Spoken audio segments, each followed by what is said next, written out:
L'unité spéciale des protections de l'environnement, récemment formée par l'Institut national des formations judiciaires, a au cours d'un carnaval motorisé sensibilisé les passagers et habitants de la ville de Kinshasa à la culture de l'assainissement de l'air des envatures, rues, communes, quartiers et avenues.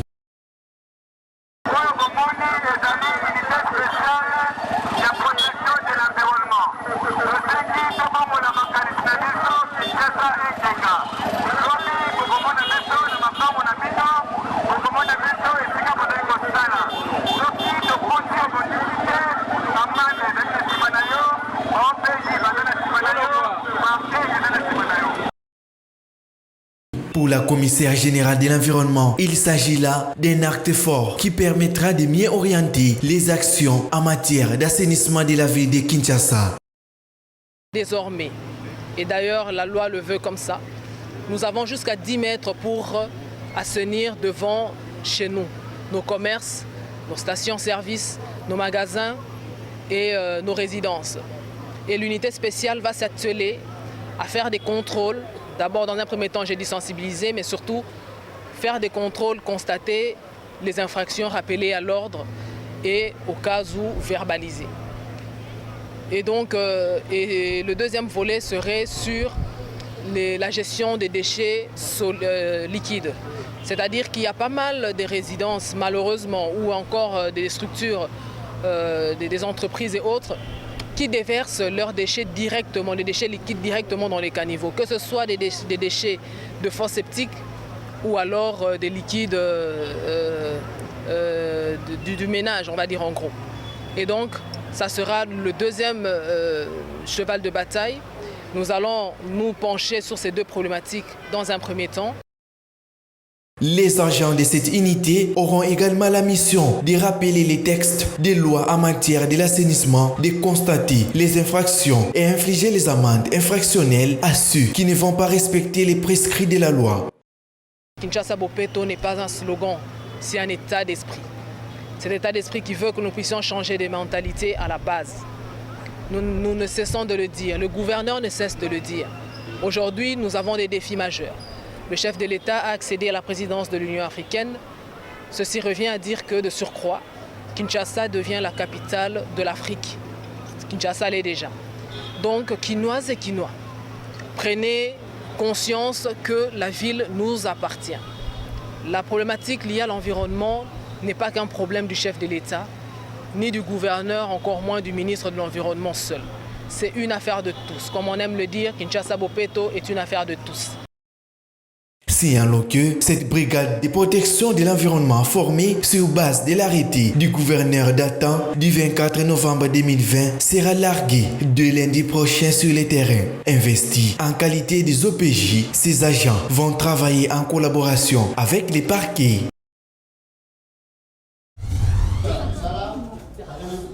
La Journée internationale de la jeunesse en République démocratique du Congo a été marquée par la formation des jeunes des organisations membres de la société civile environnementale dont Repalef, GTCR et la DIGED le jeudi 12 août à Kinshasa. À l'occasion de cette journée internationale des peuples autochtones, les membres ont incité les participants à commencer à construire le présent et l'avenir du pays. Aujourd'hui, c'est la journée internationale de jeunes qui se célèbre au niveau mondial et qui coïncide également avec la journée internationale des peuples autochtones qu'on célèbre chaque le 9. Et parmi nos activités, on avait pensé également, en prélude de cette journée, que les jeunes également se retrouvent pour échanger sur un certain nombre des informations qu'on trouve au niveau des leaders autochtones ou de la société civile pour essayer un peu de balayer la route pour l'avenir de demain. Ces jeunes se sont réjouis d'avoir bénéficié de ces matières. Pour eux, ces bagages intellectuels vont leur permettre d'améliorer leurs connaissances sur les métiers verts ainsi qu'à mener des réflexions sur leurs engagements et leur participation dans les développements socio-économiques. Nous avons eu à traiter de questions sensibles et entrer sur la question de la jeunesse, notamment l'entrepreneuriat de jeunes, avec un partenariat avec l'INPP qui nous a donné l'opportunité de pouvoir former quelques jeunes autochtones. Et à leur tour aussi, je pense qu'il y aura aussi une restitution pour d'autres jeunes. Donc je pense que cette journée a été capitalisée dans ce sens en essayant de donner une opportunité aux jeunes pour essayer d'être formés dans le cadre de montage de panneaux solaires ou la promotion des énergies renouvelables. Pour cette année, un accent particulier a été mis sur la participation concrète et effective de la jeunesse autochtone dans toutes les tribus et ethnies de la RDC. Les encadreurs sont convaincus que la jeunesse constitue une force motrice pour faire face à des défis immenses dans divers domaines de la vie. Les encadreurs promettent d'être attentifs quant aux efforts déjà entrepris par de jeunes dans l'atteinte des objectifs de développement durable. Dans le cadre du projet d'appui des communautés dépendantes des forêts, qui sera célébré dans 19 territoires, nous avons insisté également sur la participation des jeunes dans ces assises qui vont se faire dans 19 territoires, dans 8 provinces en fait. Dans leur vision de construire ensemble un Congo sain et prospère, Repalef, GTCR et la DIGET se sont serrés les coudes pour promouvoir le développement des jeunes à travers des programmes de formation et d'accompagnement professionnel, ainsi qu'à travers des différents produits et services qu'ils mettent à leur disposition. Renouvelable. À la demande du gouvernement de la République démocratique du Congo, une équipe de forces d'opération spéciales américaines visitera le pays pendant plusieurs semaines. Le but de la visite est de collaborer avec les ministères de la Défense et les forces armées de la République démocratique du Congo pour réaliser une évaluation de la future équipe congolaise de lutte contre le terrorisme dont l'objectif sera de se focaliser sur Daesh RDC dans l'est du Congo. En outre, l'équipe des forces spéciales réalisera aussi une évaluation des gardiens des parcs de l'ICSN en appui à la conservation de la nature dans les parcs nationaux de la Garamba et de Virunga. Elle fournira des données pour améliorer l'efficacité de leurs efforts visant à contrer le trafic des espèces sauvages et les autres activités illégales entreprises dans les parcs. Le ministre d'État à l'aménagement du territoire, Guy Luando, plaide pour les décaissements des financements bloqués par les fonds CAFI. Dans une interview accordée en Euronews, le ministre a insisté sur la nécessité de ces décaissements pour financer les activités en suspens. Initialement, c'était 8 millions qui étaient affectés pour l'aménagement du territoire. Je ne dirais pas que c'est peu, c'est beaucoup. L'aménagement, les attentes sont énormes. Vous savez, c'est 2 345 410 km² de notre pays qu'il faut organiser la gestion en termes d'espace physique. Que les fonds qui étaient jusque-là bloqués, qui n'étaient pas débloqués parce qu'il fallait évaluer, comme l'évaluation a pris fin, qu'on puisse débloquer pour continuer le processus de la réforme qui est extrêmement important pour le développement de notre pays. Les financements de la réforme et de l'aménagement du territoire ont été gelés en janvier dernier pour des raisons d'évaluation. Cette situation a été consécutive, notamment aux différentes dénonciations de la société civile environnementale sur l'opacité de ces processus et son manque d'inclusivité. La cérémonie de remise et reprise entre les comités entrants et celui sortant de l'ICSN a eu lieu cet après-midi en absence de l'ancien directeur général de l'ICSN, Dr Cosma Wingula, en présence des délégués des ministères, notamment celui du tourisme et de la vice-primature, de l'environnement et développement durable, ainsi que des officiers du corps PEPEN. Olivier Moucheté et son équipier Vincent Imbongo ont pris les commandes de la direction générale de l'Institut congolais pour la conservation de la nature. Olivier Moucheté promet de travailler d'arrache-pied avec les agents et cadres de l'ICSN pour apporter des améliorations dans la gestion de la biodiversité in situ et ex situ dans les différents sites de cette institution étatique. J'ai le plaisir d'avoir avec moi les deux principaux dirigeants, ici le général Massi et le général Kitenge. Donc nous allons travailler étroitement avec eux et sans dévoiler des secrets d'État, je peux déjà vous dire que nous avons dans nos dossiers d'importants projets de renforcement de capacités. Nous devrons aussi travailler sur le renforcement des équipements de de ces jeunes gens qui travaillent sur le terrain au jour le jour. Nous allons devoir faire aussi un difficile travail de rajeunissement des cadres parce qu'ils sont très anciens. Merci. Immédiatement. Et au-delà de ça, même si aujourd'hui on a 4000 agents, pour assurer la bonne sécurité de nos parcs, nous serons sans doute amenés à augmenter l'effectif, parce que pour l'instant, nous n'avons pas suffisamment de monde. Ce nouveau directeur promet également d'avoir un œil ouvert sur la situation des droits de l'homme afin que les événements qui ont été à la base des discordes entre les communautés locales dans et autour des aires protégées et l'ICSN ne puissent se reproduire. Par ailleurs, il attend impliquer davantage les communautés dans le travail de conservation pour une action efficace. La protection de nos aires protégées, c'est justement aussi de travailler très fort sur la coopération avec les communautés locales. Et j'en profite pour dire un mot ici à propos de deux sujets qui me tiennent très à cœur. D'abord, c'est de mettre en place un dispositif de gestion participative. Alors, les textes pour ça existent, mais la réalisation sur le terrain est extrêmement faible.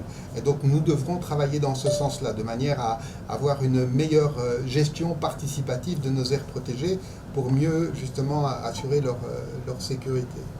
Problème que nous avons eu avec les situations des droits de l'homme, notamment sur nos parcs de l'Est de la République. Ces questions de violation des droits de l'homme sont liées à plusieurs facteurs sur lesquels nous allons travailler.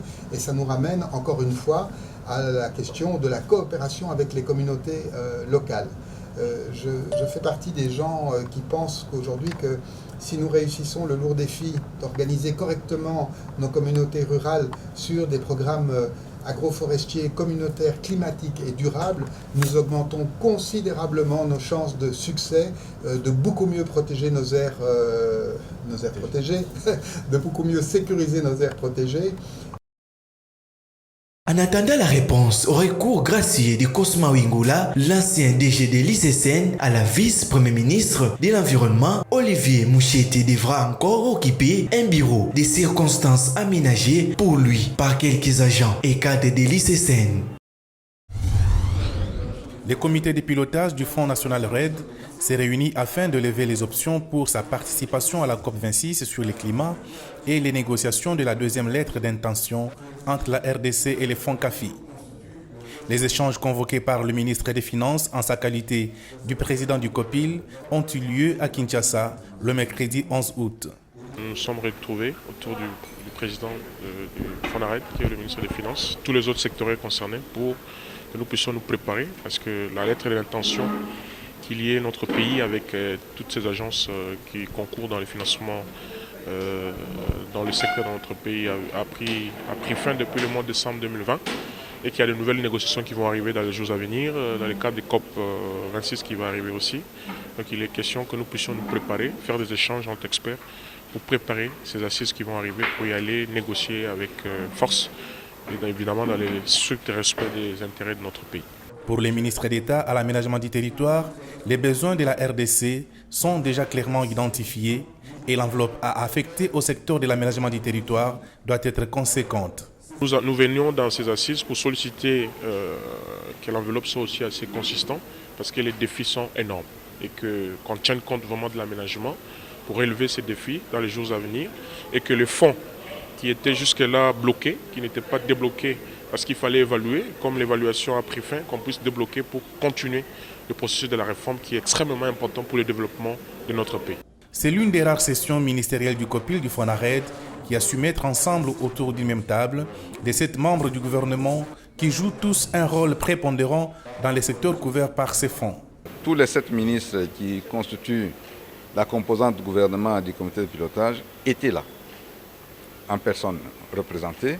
C'est quelque chose de très positif. Il était question de préparer les membres du gouvernement qui venaient de prendre les fonctions, faire une mise à niveau, expliquer qu'est-ce qui a été fait, où est-ce que nous sommes et où nous voulons aller, et pour leur permettre de prendre, n'est-ce pas, en charge les différentes activités qui sont au niveau de leur ministère. Au sortir de ces échanges, les membres du COPIL sont rentrés avec une idée sur les éléments essentiels des discussions qui seront présentés lors des prochaines négociations.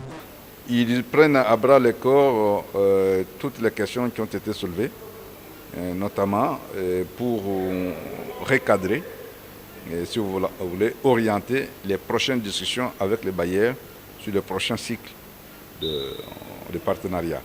Un élément essentiel que j'ai retenu également des propos de la vice-première ministre, c'est de considérer que désormais, il faut sortir de l'aide publique au développement, aller vers un partenariat, un véritable partenariat gagnant-gagnant, où les deux parties mettent sur la table